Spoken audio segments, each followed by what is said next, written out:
Nestled on the threshold of the Cotswolds, the ancient town of Burford whispers tales of its storied past. With its stunning stone buildings and winding lanes, this charming village may seem serene at first glance, but beneath its picturesque facade lies a history steeped in mystery and the supernatural. As we journey through time, we'll uncover the chilling ghost stories that have haunted Burford for centuries, from eerie happenings in 700-year-old inns to the restless spirits kept at bay by legend. Each story reveals a piece of the town's rich tapestry. A tapestry woven with greed, vengeance, and the echoes of those who once walked its streets. Though a quaint, understated town today, during the 18th century, these streets were home to Gloucestershire's most notorious highwaymen. The Burford Highwaymen, Tom, Dick and Harry Dunstan, grew to infamy robbing stagecoaches on the Gloucestershire-Oxfordshire border and throughout Wychwood Forest, which we've explored recently. The trio were known to frequent the George Inn on Burford High Street, where they would meet to discuss and plan their robberies. It was during a home burglary that Dick would have his arm trapped in the grille of a front door, prompting his brothers to sever it in a desperate attempt to escape. Though Dick was never seen again, it was understood that he died of blood loss. Tom and Harry continued as career criminals for the years that followed, till eventually being apprehended and being sentenced to death by hanging.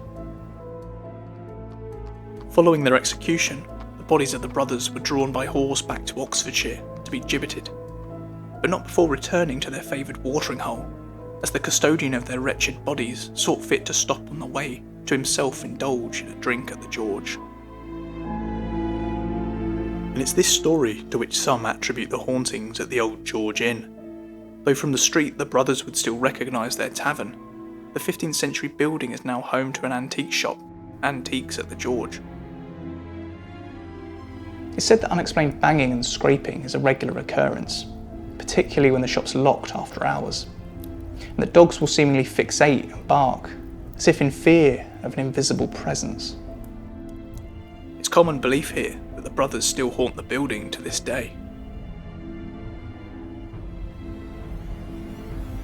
Delving back in time, a story that has haunted Burford since the 17th century, the legend of the wicked Sir Lawrence and Elizabeth Tanfield, is one that has endured till this day, succeeded by a legacy of disdain and fear amongst the people of Burford. The Tanfields began imposing their power and influence upon the town when they purchased the land on which they built Burford Priory in the 1580s. Burford Priory, today a private residence, has roots dating back to the 13th century, to a time when an Augustan hospital occupied the grounds, before the construction of an Elizabethan manor house by the Tanfields, later acting as a monastery. The pair grew in infamy due to their ruthless treatment of tenants, quickly becoming despised by the local community. Among them, Lady Elizabeth Tanfield was particularly notorious. She openly expressed her contempt for the people of Burford, even declaring that she'd like to grind them to powder beneath her chariot wheels. This callous statement only deepened the divide between the Tanfields and the townsfolk, sealing their fate in the annals of local legend.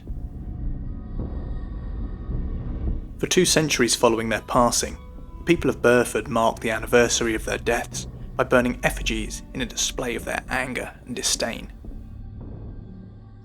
The Tanfields now seemingly lay at rest in the grand church of St John the Baptist, marked by a grand memorial for the two, perhaps unsurprisingly commissioned by Elizabeth herself, though if local folklore is to be believed, this wouldn't mark the end of their grip on the shared psyche of the community.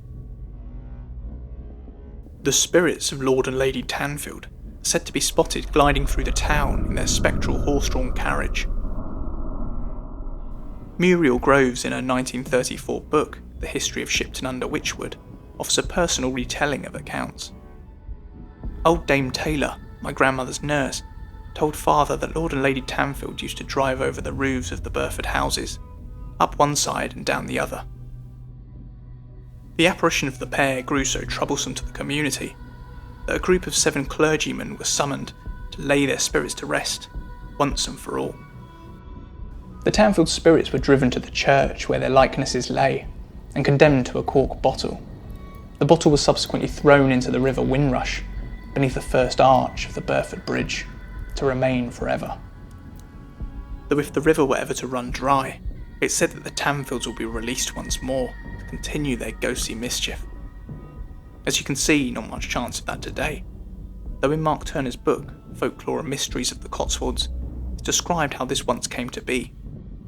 A drought in the 18th century caused the river to dry up, and the mudded riverbed was seen hissing and bubbling.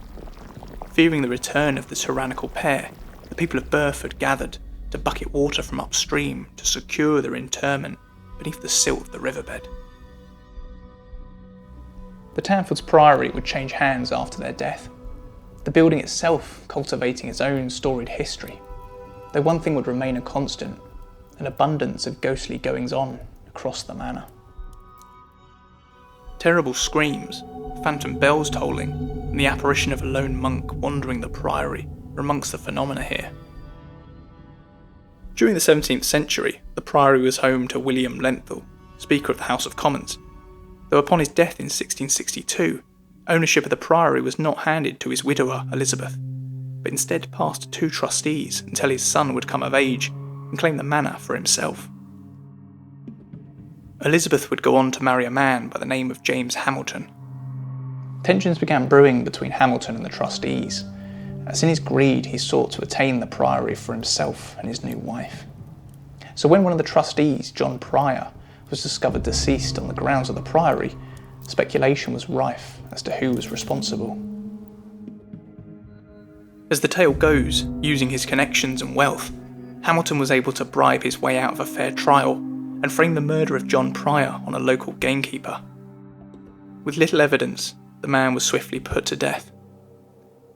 The apparition of an elderly gentleman in period clothing, wielding a flintlock rifle, would often be seen wandering the grounds, disappearing once approached.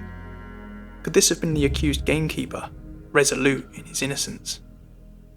It was only when the priory became home to nuns in 1949 that sightings of the man curiously ceased, supposedly moved on by the prayer of the nuns. As we conclude our chilling exploration of Burford's haunted heritage, it's clear that this town's unique charm is intrinsically woven with its rich folklore. From the ghostly highwaymen of the George Inn to the eerie echoes of Burford Priory, each tale not only uncovers the supernatural, but also serves as a haunting reminder of the human emotions, greed, vengeance and fear that shape this community.